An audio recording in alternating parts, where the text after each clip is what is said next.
Today, we're going to talk about these 4 types. I was thinking of doing mixes as well, but then I decided that we'll probably won't have enough time for this.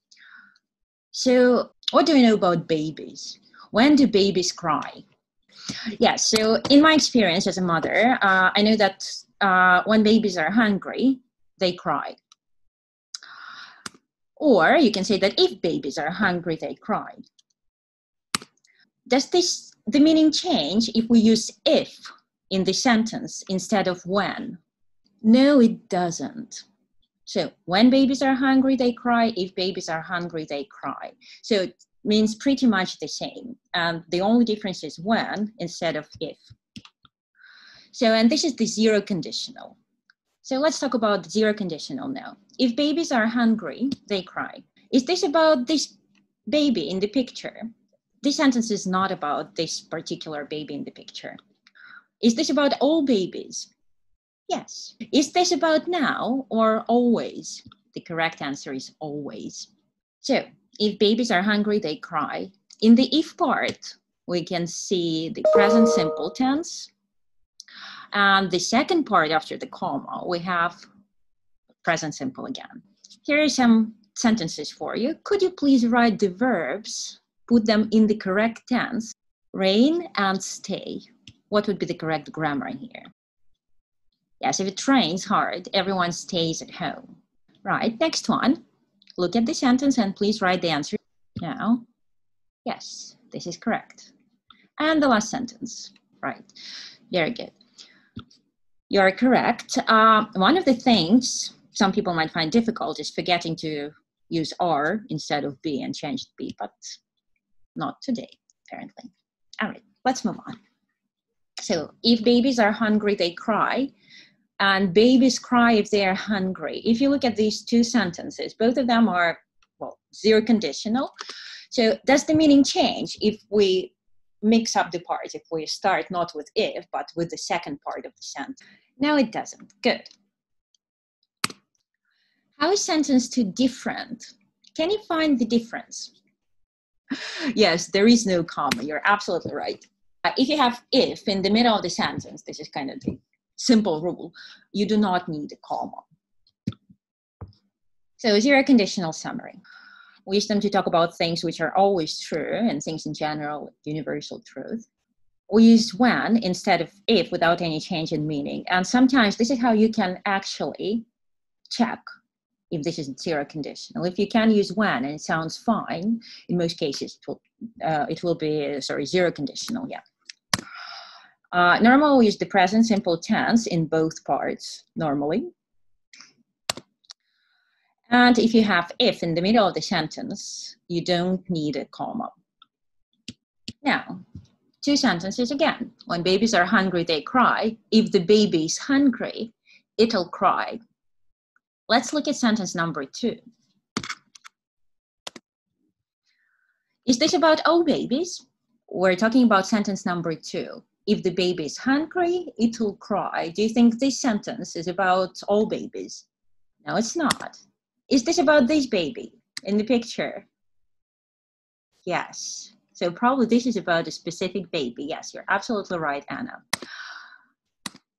Is this about present or future? The second sentence. Yes. If the baby is hungry, it'll cry. It is about the future. And this is the first conditional. So this is how we form first conditionals. If plus present, normal, quite often present simple. Then comma, subject plus will plus verb 1. Verb 1 is go, do, cry, try. The base form of the verb. Now, again, some more practice. So what is the correct verb form for this sentence, the 2 forms? And yes, this is correct. What about the second one? This is correct. And the last one. Great job, everyone. All right, so now, quick test. First or zero conditional? Here's sentence number 1. Which one is it? First or zero?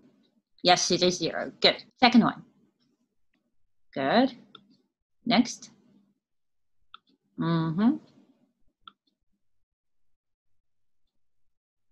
Number 4.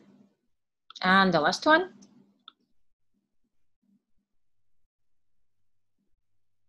All right, great job, thank you. Some more information about the first conditional. All right, I'd like you to have a look at the sentences, 4 sentences, and I'd like you to look at the if part. The if part, is it in the present simple in all 4 sentences? What tenses can you see in the if part? Okay, so in this case, we have present continuous in sentence 4, if you're not going to Jason's party, and present perfect in the first sentence and the third sentence. What about the second part? Which tenses can you see in the second part now? So this is what we have. We can have present perfect, present continuous and present perfect in the if part, not only present simple. And we can use future perfect, imperative, going to, and actually any other future form, even future continuous is possible as well, in the part with no if. All right.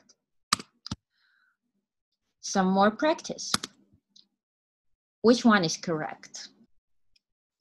Well, actually, I like have finished better, because technically if you say by sometime in the future, you need to use the perfect tense. So if you need to do something by 6 o'clock or by the end of the year, you'll probably say, I need to have finished it. So this is perfect. All right, what about number 2? Which one do you like better? All right. Great job. If you're driving, I'm going with you, because this is about the situation happening now or very close to now or future. Well, we know that the person is driving now and back home. Yes, so that's why present continuous is better. All right, number 3. Yes, I'll be having lunch. So here we have future continuous, because we will be doing something at that specific time in the future. And it's kind of interesting because if we talk about conditionals, we still need to use all the other rules we know about future forms. So by plus some time, we use the perfect tense.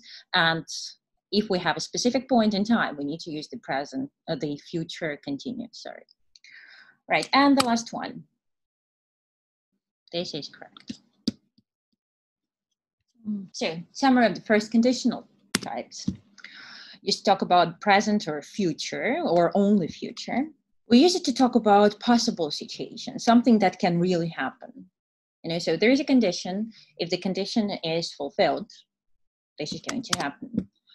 In the if part, you can use actually any present tense, not only present simple, something that we're normally taught, often taught.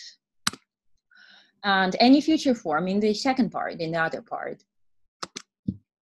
And of course, don't forget about the rule. If the if word is in the middle of the sentence, you don't need a comma. All right, now have a look at this sentence. I think it's relevant to a lot of us. If the quarantine was over, I go for a walk in the park. Is this about the present or the past? All right, this is about the present or even future. If the quarantine was over, this part is about present, and I'd go for a walk in the park, future. Is this true now? Is the quarantine over? No. Is this a real or an unreal situation? Yes, it's unreal. And this is what we call the second conditional sentence. So this is how we form second conditional. So if plus past simple, comma, subject plus would and verb 1. Again, some more practice to check that we got this. Yes, thank you. Some of you wrote was, some of you wrote were, and everyone is correct. Because actually, with the second conditional, we can use was and were for I, he, she, it. It doesn't matter. Some people used to say that only were is correct. Now, nobody cares that much about it. I prefer were, but I think it all boils down to whichever you like better. All right, number 2.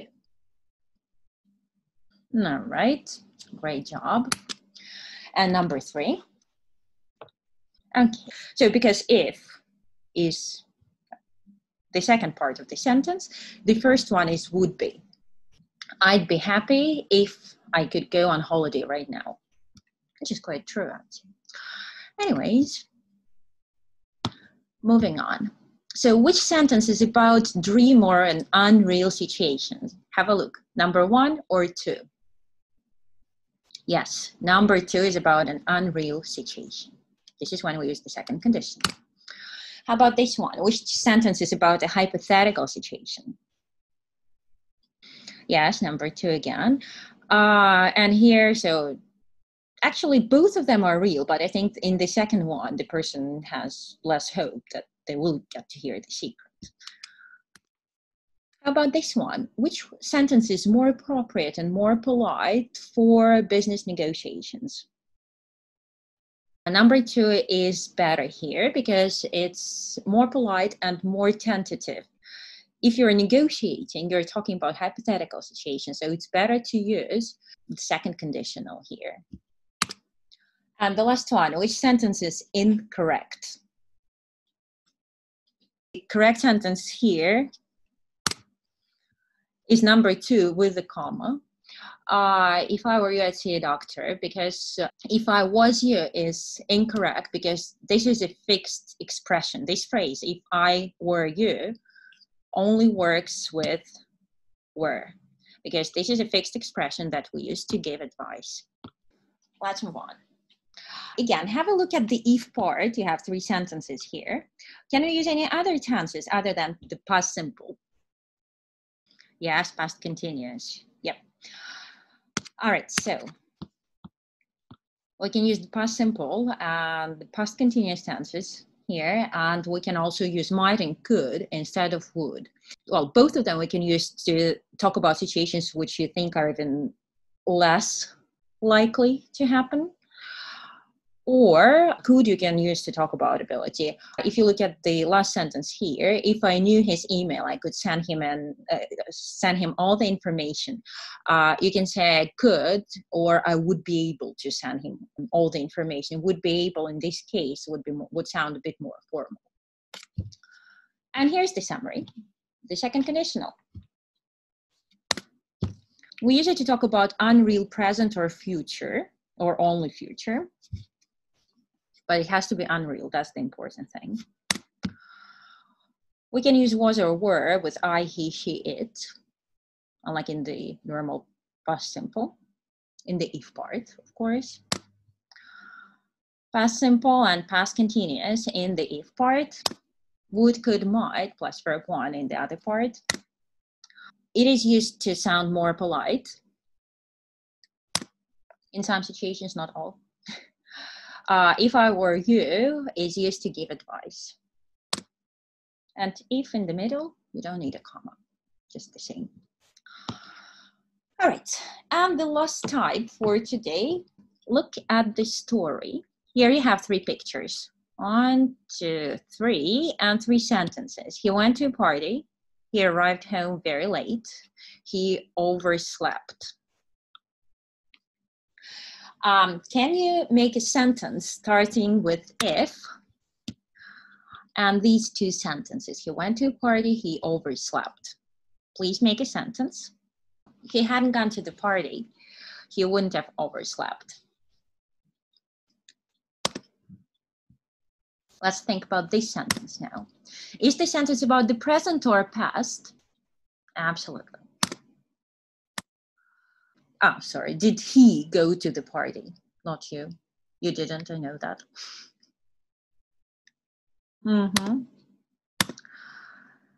Did he oversleep? The result of that. Something that won't happen to us in the next couple of weeks. Yeah. Yes, he did oversleep. Is this sentence about a real or an unreal situation? It's about an unreal. So if you look at the sentence, he hadn't gone to the party, if he hadn't gone to the party, he wouldn't have overslept. He did go to the party and he did oversleep. So that's why the situation is unreal. And this is the third conditional, yes. This is how we form it. If plus past perfect and subject, not that strange word there, would have verb 3. And of course, we can use might and could there as well. And the meaning would be slightly different because, well, less possibility for might and could. Could you please help me complete the sentence with the correct verb form? Remember, in the if part, we have the past perfect. Yes, he hadn't invented the telephone, someone else would have done that. Here's another sentence for you. So the correct answers. And the last sentence, please write the answers. Great job. Would have paid and less if I had booked the flight earlier. All right, so I think this is the last exercise for today. So let's decide if the sentence should be the second or the third conditional. Have a look at this one and type the answers in the chat box. Remember, 2 options, past simple or past perfect in the if part and would or would have done in the second part. Actually, this one should be negative. Again, my bad. Had a lot of slides to prepare. Hadn't met her husband 10 years ago, her son wouldn't have been born. Is correct. If she had met her husband 10 years ago, that doesn't make any sense. All right, number 2. Again, second or third conditional. This is correct. Number 3. All right, again, my mistake. If you drive so fast, you, not I. This is correct. Good job. Hadn't driven, wouldn't have had an accident. I made this even more difficult. You need to add negatives. And the last sentence